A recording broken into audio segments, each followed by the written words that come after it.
میرا سوال یہ ہے، سورج گرہن دیکھنا کیسا؟ دیکھیں، سب سے پہلی بات تو یہ ہے کہ سورج جب اس کو گرہن لگا ہوا ہو تو اس کو جو دیکھنا ہے تو شریعت مطہرہ کے اندر تو اس حوالے سے کوئی نص، کوئی خاص طور پہ نص آئی ہو، کوئی بیان کیا گیا ہو کہ اس کو دیکھنا ممنوع ہے یا اس کو دیکھنے سے کوئی فائدہ ہوتا ہے، ایسا کچھ لکھا ہوا نہیں ہے۔ صحیح۔ اب یہ دیکھنے کے اعتبار سے کہ جو اس کو دیکھے گا تو اس کو کوئی نقصان پہنچے گا سائنسی اعتبار سے، یہ میرے علم کے اندر نہیں ہے۔ لیکن اس کو دیکھنے کے حوالے سے یہ ہے کہ جو بھی اس کو دیکھے گا تو یوں سمجھ لیں کہ سورج گہن کے حوالے سے احادیث طیبہ کے اندر ہمیں تعلیمات دی گئی ہیں۔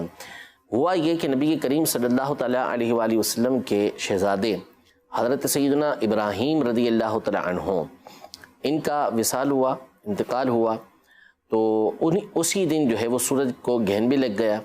تو لوگوں نے کہا کہ یہ حضرت ابراہیم رضی اللہ تعالیٰ کے انتقال کی وجہ سے ہوا ہے۔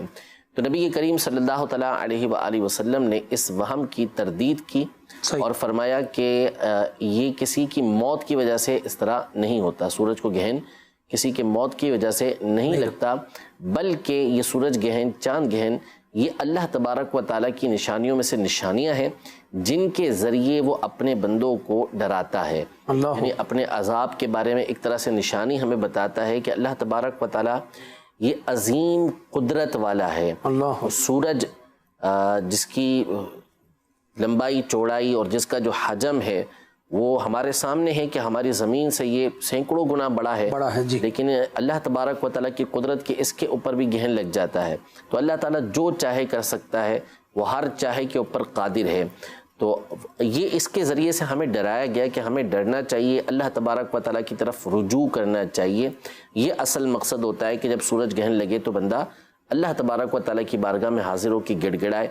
سورج گہن کی نماز ادا کرنا یہ سنت مؤکدہ ہے، اس کی جماعت مستحب ہے۔ تو اس دن اللہ تبارک و تعالیٰ کی بارگاہ میں خاص طور پہ گریہ و زاری کرنی چاہیے، اللہ تبارک و تعالیٰ کی بارگاہ میں دعائیں کرنی چاہیے، جو نماز مقرر کی گئی ہے وہ نماز پڑھنی چاہیے۔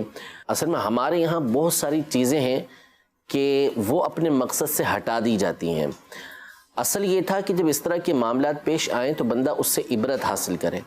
تیز ہوا چلتی، نبی کریم صلی اللہ تعالیٰ علیہ وسلم بے چین ہو جایا کرتے تھے، گھر میں جاتے، باہر تشریف لاتے، اور بعض روایتوں کے اندر ہے کہ بادل وغیرہ دیکھتے تو اس بات کا خوف فرماتے کہ کہیں یہ وہ بادل نہ ہو کہ جو ایک قوم کے اوپر بھیجا گیا اور انہوں نے یہ سمجھا کہ یہ بارش برسانے آیا ہے لیکن وہ ان کے لیے عذاب تھا۔ تو یہ نبی کریم صلی اللہ تعالیٰ علیہ وسلم کی تعلیمات تھیں۔ اب ہوتا کیا ہے، مثال کے طور پہ سونامی کا خطرہ ہے، سمندر کے اندر سیلاب آئے گا بہت بڑا، یہ اس چیز کا خطرہ موجود ہے، تو لوگ بجائے اس کے کہ عبرت حاصل کریں وہ اس کے نظارے دیکھنے کے لیے چلے جاتے ہیں۔ اسی طرح یہ سورج گہن لگے گا تو اصل مقصد تھا کہ بندے اس سے عبرت حاصل کریں، یہ لوگ کرنے لگیں گے، اس کا انجوائے کرنے لگیں گے، ایک تماشا اس کو بنائیں گے اور اس انداز میں اس کو دیکھیں گے کہ ایک انہوں نے کوئی چیز دیکھی ہے، اس کی ویڈیوز بن رہی ہوں گی، اس کی تصویریں بن رہی ہوں گی، اور کوئی بعید نہیں کہ اس کے ساتھ بھی لوگ سیلفی بنا رہے ہوں گے اس انداز میں۔ تو یہ مقصد نہیں ہے کہ ان چیزوں کو اس طرح لیا جائے، بلکہ ہمارے یہاں تو بہت سے لوگ وہ گزرے کہ جب اس طرح کے معاملات ہوتے ہیں، زلزلہ آتا ہے، سیلاب آتے ہیں، تو وہ کہتے ہیں کہ ہم اس کا مقابلہ کریں گے۔ مقابلہ کس چیز کا؟ بھئی یہ تو اللہ تبارک و تعالیٰ کی طرف سے ہمیں ایک تنبیہ ہوئی ہے، ہمیں اس سے عبرت حاصل کرنی ہے۔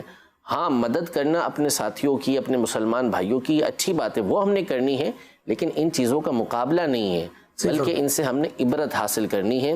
تو اصل یہ ہے کہ ان سے عبرت حاصل کی جائے۔